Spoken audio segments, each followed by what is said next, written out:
What's up, you guys? Welcome back again to your Heroclix headquarters. Today I've got a new team build video for you featuring my take on a Thanos team. Of course, legacy card Thanos. So of course this is going to be more of a meta team. I haven't got a chance to test this team out enough just yet, but I did want to share it with you guys and get your thoughts and opinions about it. And yeah, so without further ado, let's just get right into it. Alright, so starting off with this Thanos team build, first of all I did want to mention it is of course 300 modern age, and this is a cosmic theme team. So first of all, of course, we have to have Thanos himself. So taking a quick look at what he can do in case you don't already know.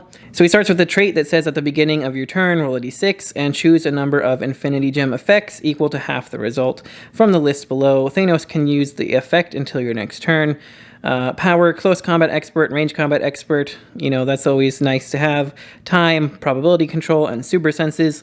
That's, I think, better to pick on defense, but the prob control is always useful. Then he has reality, which gives barrier and smoke cloud, and he may use both as free, but only to generate one marker. Sometimes one marker is more than enough just to get in the right spot. But then you also have soul, which is steal energy with close and range attacks, and regen as free. I end up picking this one a lot of the time just to keep healing him up over and over and over again. And then you have mind, which gives improved targeting for hindering, elevated, blocking, and characters. So of course, one of the best choices there is. Oh, and can make range attacks while adjacent. I always miss that one down there. And then you have mind control as free, which is super, super good when he has 10 range double target for that free mind control that sees through everything. I think it also has space for phase teleport and phase teleport as free, but only to move up to 6 squares. And then it also reiterates the fact that he can use the chosen effects until your next turn. But yeah, then he also has this other trait that says Thanos has the cosmic energy team ability, and Thanos can reduce penetrating damage. So that's huge considering he has such an amazingly long dial full of invuln and toughness with a click of regen at the end. And considering he has a full dial of potentially free regen and steal energy, you know, it makes it really hard to deal with this guy, obviously.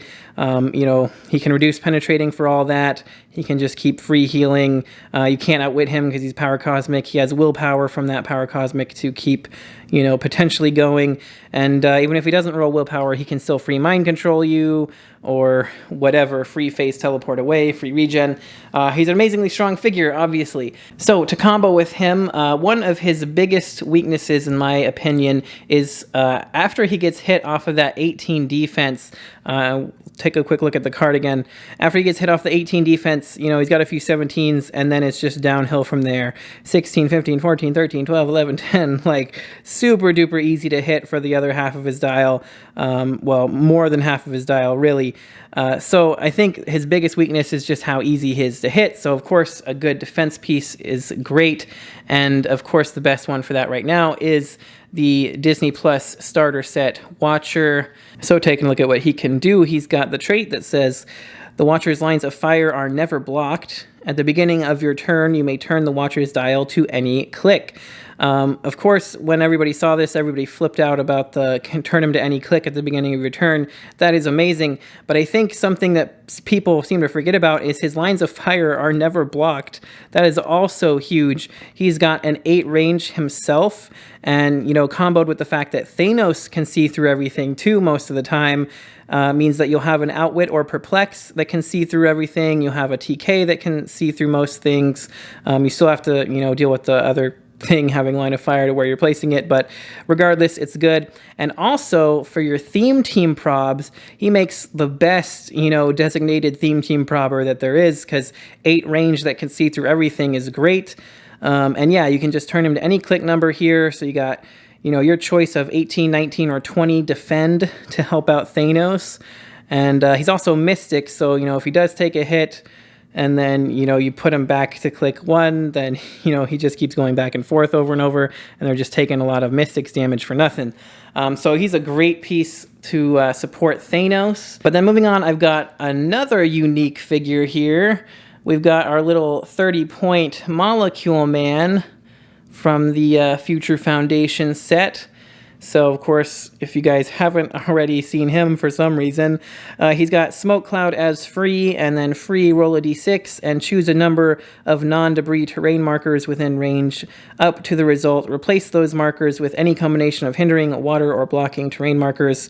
And then at the beginning of your turn, remove all markers placed this way. So Smoke Cloud is free, and then he can turn any of those Smoke Cloud markers into, blocking or whatever else you might want. You could also use it to turn blocking into hindering or something like that if you need to get through an area that your opponent blocked off. So lots of really good options for that. And we're playing him at the 30-point line here. So he starts with stealth, 11 attack with 8 range triple target in cap, 18 barrier, and 1 damage with outwit. He's also power cosmic, so he also is going to have willpower for himself. He can't be, outwitted. And so he also has regular barrier in addition to, of course, the smoke cloud and then changing things into other terrain types. And you got triple target in cap if you need it. So he just basically is another great support character. If we're playing on a map, or if we get put on a map by losing map roll that doesn't have a lot of walls or blocking terrain or anything to hide behind, then he's going to give all of it to us. So he's really, crucial in keeping up our defenses along with the Watcher here. But to keep all of them defended and double as a great secondary attacker for the team, I'm bringing in the Prime Captain Marvel from Empire. Love this guy. I don't feel like I see him enough in competitive events, but I think he is super good. So first of all, he has a trait that when a friendly character within range and line of fire is targeted with an attack, before the attack roll is made, you may place Captain Marvel in a square adjacent to that character, and he becomes the target of the attack instead, even if he would be otherwise an illegal target. So that's just insane. As long as you keep him, within range and line of fire of the rest of the team, he can just place himself adjacent. Even if he's placing himself behind one of them or something, and then he just becomes the target of the attack, which is great because, the other guys can't really take it as much. I mean, Thanos could, but not the other two. Then you have Energy Explosion and Penetrating Psychic Blast, which are both good attack powers, especially when comboed together. And when Captain Marvel hits with a range attack, give each hit character an action token. So huge penetrating energy explosion that gives them all action tokens. That's insane. Not to mention he's got the shield team ability. So he's also going to be able to up the range. Everybody on the team already had an 8 to 10 range, but now they're all going to have a 9 or 11 range from his shield team ability, which is huge. And then, running shot with flight, 12 attack, the whole dial. He's got that special, 18 invuln, 3 damage with leadership. It is kind of crucial. We do need a little leadership on the team because it'll give us more ability to take tokens off when we need it, and just getting that 4th action in is always useful. And then if he does take a hit from, taking a hit for somebody else, probably, he'll get some stealth and regen and probability control of his own. So he'll still be super useful. He can just heal back up. He can be, it's harder to target him, etc. He's still got that attack power if you want to just keep attacking things. He's only 50 points, and he's going to do all of that, leadership, secondary attacker, taking the hits that our support characters can't. And what's great about that is if, say he's over here somewhere, but these guys are still within range and line of fire, somebody shoots at the Watcher to try to get rid of them. Oh, well, now you're shooting at him, right? And he's defending him to a 20, so you got to hit a 20.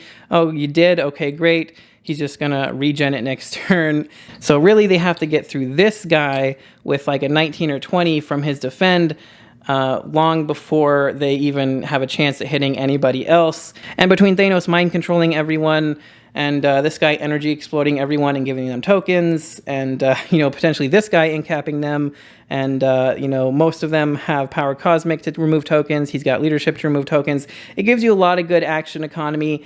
So this is a nice little 4-person cosmic team, but we still have 5 points remaining that we can use on a lot of good options. I've got a few here because I still haven't quite narrowed down exactly which one I want to use. But first off, we of course have the option of Captain Carter's shield for only 5 points. It gives defend, and if they can already use defend, then adjacent friendly characters modify defense +1. So this is just great to equip to the Watcher. You know, he can already use defend. If you turn him to a click with a 19 or 20 defend, then he's defending them up to a 20 or 21 instead, which is just absolutely nuts. Then we also have Cloak of Levitation for flight, plasticity, and sidestep. Again, I think this would be a good option for the Watcher. I think giving him that sidestep to get around, to better, you know, defend where he needs to or whatever, or a better placement for a TK or outwit or something. I think that would help him out a lot. You could also potentially equip it onto Marvel for the sidestep, so it gives him a little more reach when he's attacking. I mean, heck, you could give it to any of them. Wherever you think would best use the sidestep, they would all, I think, benefit from that as an option. Then you also have Captain America's shield for energy shield deflection. This one specifically is for Captain Marvel. I think giving him the additional +2 against range attacks would be amazing because, you know, this guy defending him up to a 20 or 19, and then, you know, you got the energy shield on him on top of that, just makes him that much harder to hit. Because, I mean, you could also give him the U.S. Agent shield if you were worried about close attacks, but I feel like the Captain America shield is generally more useful. So those are kind of my top 3 options that I'm looking at right now. I'm kind of leaning toward the Cloak just because it's more universal. It could go on any of them and they could all use it. You know, sidestep would be good to place him for the barriers. Sidestep would be good to place him for the TK and defend. Sidestep gives him more reach. Sidestep gives him more mobility as well. So, you know, it's really good for any of them. But also I think Captain Carter's shield to up the defense value of his defend is another great option. But anyway, that's basically the team. So let me know you guys' thoughts below. Would you guys, which object would you pick? I'd be interested to hear that. And are there any other 5-point objects that you would pick over those that maybe I didn't go over? I mean, you also have the Super Soldier Serum. I guess you could put on Thanos to up his willpower rolls or something. But I just don't think that's as useful. I don't know. So let me know what you guys' thoughts about the team are in the comments. And if there's anything you'd change or do differently, I'd love to hear about that too. But yeah, that's the team, and that's about it. Alright, you guys, so that does it for this team build video. As always, if you enjoyed it, make sure you smash that like button. Let me know what your thoughts and opinions are on this team in the comments.